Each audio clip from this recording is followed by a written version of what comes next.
Hi everyone, and welcome to the video Research Design Experimental Designs. In this video, we'll answer some questions, talk about some things regarding experimental design, such as what is an experimental research design, what is an example of an experiment, what are the strengths of experimental designs, what are some limitations of experimental designs, beware of confounds, and finally, we'll end with a review. So what is an experimental research design?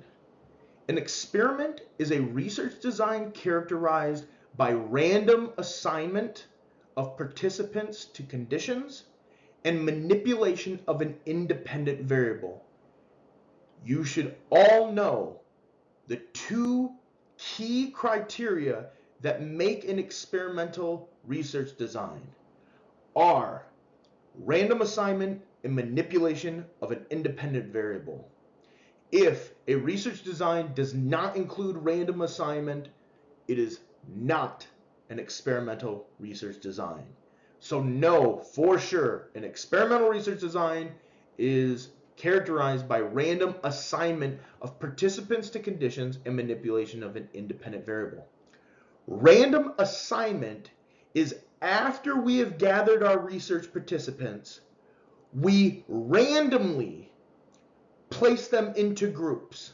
This could be done with the flip of a coin. This could be done drawing names from the hat.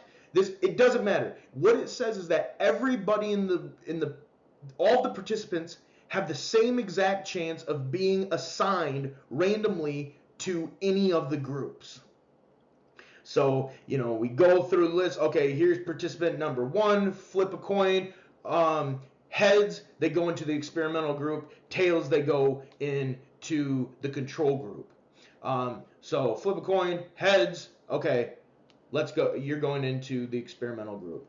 Participant number 2, flip a coin, tails, you're going into the control group, right? It's just random placing of participants who have already been enrolled in a study into groups. And then we are manipulating something. There's some sort of variable that is being changed or altered between the two groups. For example, let's say that I want to study how temperature in a classroom affects students' exam performance. So this would be a little bit hard because we would have to make sure that the students weren't already in the class. Again, we would just have to get people to sign up to maybe learn, take a psychology lecture, and then take an exam on it at the end. And then we would flip coins and we would place people. Okay, this person is in the experimental group. These people are in the control group. And the manipulation in our example would be changing the temperature in the room. So the experimental group, we would change the temperature for those participants in that room, and we would not change the temperature in the control group. So we're manipulating a variable, in this case temperature, and we're looking to see, does it have an effect on psychology exam scores? What we would be observing is called the dependent variable. The dependent variable is the variable that the experimenter measures to see whether the manipulation or the independent variable has produced an effect. So in our example, the independent variable is the temperature in the room during the time of an exam. The dependent variable is the same for everybody. In this case, it's psychology exam scores. We would be observing, we'd be looking for, does the temperature have a difference on psychology exam scores between the two groups? That's the dependent variable. So again, remember, I'm harping on this because this is key to being able to differentiate when you're reading research, when you're talking to people, when you're investigating something, when you're listening to the news, when you're reading about stuff in the paper.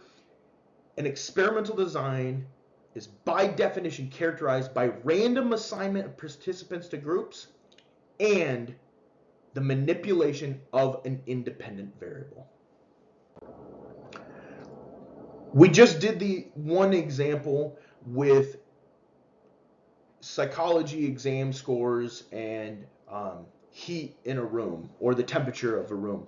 But another pretty standard example of an experimental design is what's called a randomized controlled trial or randomized clinical trial for a new medication to treat depression. So what we would do is we would get participants who volunteered for the study. Then we would flip a coin or use a random number generator or whatnot and randomly assign participants to either receive the new drug or not. Okay? So flipping the coin, okay, we've got assigned participants into either new drug, new depression drug, and a control group. The control group could be no drug. The control group could receive like a sugar pill or a placebo, or the control group could receive like a standard currently approved drug for depression. Maybe if we're trying to figure out if our new drug is better than current drugs on the market. So randomized clinical trials, this is how the FDA determines if new drugs are to be cleared and placed on the market for people to use. So random assignment to people into one or two, or you can have more groups in a experiment, but we've got a random assignment. The manipulation of the independent variable in this example would be giving people or not the new drug. The experimental group receives the drug, the control group does not. And then the dependent variable in this case, we would probably be measuring depression symptoms on a rating scale like the Beck Depression Inventory, 2nd edition, for example. What are the strengths of experimental research designs? The key strength of an experiment, they allow us to infer causation because of the random assignment and because of the manipulation of the independent variable. We talked about some other research designs like case studies. We don't randomly assign people to case studies. We don't randomly pick people to, like Clive Waring to have retrograde amnesia, for example. We randomly assign people into groups. That random assignment is key because, again, it means that people are being placed into groups solely due to chance, that they have the equal probability of being placed in a group. We are not saying, oh, we're going to put people with brown hair in this group and blonde hair in this group, or people of this height in this group, or people of height in that group, or people with this depression score in this group and people with this depression score in the control group. We're not doing any of that. People are being randomly placed into groups. Theoretically, it washes out any differences between people so that the only thing that can have an influence is the manipulation of the independent variable. In our RCT example for depression, we've randomly assigned people into receiving the new drug versus people who, let's say, are receiving a placebo, a sugar pill.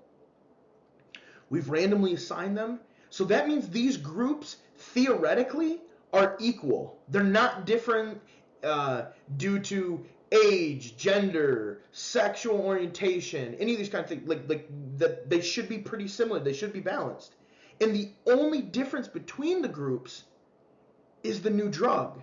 So we can say, oh, these groups are even, but the group that received the drug, they improved in their well-being, or their depression scores decreased. That's the only thing happening between these groups. So therefore, we can conclude, we can infer the drug caused an improvement in depression in this example. The other strength, and this is related to these other things, it's high in internal validity. And we talked about internal validity when we talked about naturalistic observations. But high internal validity means that we have a lot of control, right? We're controlling all these other variables. It's not due to, the situation. It's not due to it's due to the effect is due to the independent variable. We've controlled all other things. Again, we've controlled for sexual orientation, age, all these kind of things. Ideally, this is ideal. However, what are some limitations of experimental designs? Sometimes they can be low in external validity. So for example, let's say that we want to test people's reaction time on a computer test. And let's say, for example, we want to determine, do people's reaction time on a test relate to or predict or are related of violence, for example. Well, having people complete a computer test in a lab, like, that's a contrived situation. Like having that information about a person may not be super helpful to predict future violence, because it's not like we go around giving people computer tests all day. Another thing that can happen is, like, let's say we want to understand how people behave when they're scared. So we have people come into a research lab, and then we jump out in front of them with a clown mask on. Well, that doesn't happen a lot in day-to-day life. So maybe what we see in the lab doesn't generate to outside of the lab. Sometimes what we see in these experimental designs, they don't really generalize. They don't really occur in day-to-day situations. Also, sometimes we can see what are called placebo effects. So the placebo effect is the improvement from the expectation of improvement. Just by merely believing you're going to get better, you'll probably get better to a degree for some phenomena. One way we do this, though, and especially in randomized control trials, is to prevent this from happening. If the study isn't done correctly, this could be a confound, which we'll talk about. But we counter the placebo effect with blinding. That is, we make sure that participants don't know if they get the sugar pill or the placebo, or if they get the actual new drug, right? We disguise that from people. So, all people in both groups may expect to get better. But what we should see is that the drug actually has the effect. And then there's the opposite, what's called the nocebo effect, which is harm resulting from the expectation of harm. If people are like, oh, I'm in this trial, I'm getting this new drug, I'm probably going to get sick, right? Well, that could obviously bias results. But again, we would counter that with blinding, so people weren't aware of which drug they were receiving. Also, sometimes things that can happen in studies are what are called experimenter expectancy effects. This is when researchers tend to unconsciously bias an outcome study. For example, let's say we are testing a new psychotherapy, and the clinicians who are providing the new psychotherapy are the same clinicians who are rating if the clients are getting better. Well, there's clearly like a conflict of interest. Like the experimenter who is using and involved in the study may do things differently because they want this new therapy to work. So maybe they are more attentive in sessions than if they were with a control group, right? Maybe their interactions, again, are slightly different. That could confound the relationships between the outcomes. So one way we counteract this in studies is we use a double blind. randomized control trial. Double blind means neither the experimenter who's running the study nor the participant know which condition they're in. We use blind raters. So for example, let's say in this new psychotherapy study, we would have a research assistant who was unaware of who was in the new psychotherapy group and the control group. And this research participant would interview them about, let's say, their depression symptoms before the trial began and after the trial began. And they had no idea which group that they were in. Double blind is one way to protect us against the experimenter expectancy effects. Another thing that can happen in experiments is what are called demand characteristics. This is when research participants either pick up on cues from the experiment or the experimenter that allow them to generate guesses regarding the researcher's hypotheses. So demand characteristics occur when participants are trying to figure out what the purpose of the study is. And sometimes what participants will do is, if they believe that they found it, or if they've accurately identified it, they could change their behavior. Their mere awareness of what the study was about may lead them to act in different ways. One of them could be maybe they want to please or help the researcher. So they're going to report, yeah, this therapy was great. Or maybe they're going to report the opposite, right? So demand characteristics, picking up on the experiment. So again, we can disguise this, we can counteract this with disguising the purpose of the study. A lot of psychological studies, especially done in like research labs and like in some of these kind of things, we tend to deceive participants. We ethically have to debrief them either at the end or in writing or something like that. Like, hey, this study was actually about this. Maybe we're doing a study looking at people's physiological reactions to an upsetting emotion, a scene on a TV screen from a movie, and say that we're trying to assess some hypothesis about that. Maybe we tell the participants, we're going to have you watch a movie and rate if you like it or not. And this machine that you're attached up to will help us determine that. So we kind of throw people off the scent. Because again, if people realize sometimes what the study is, they can alter their behavior.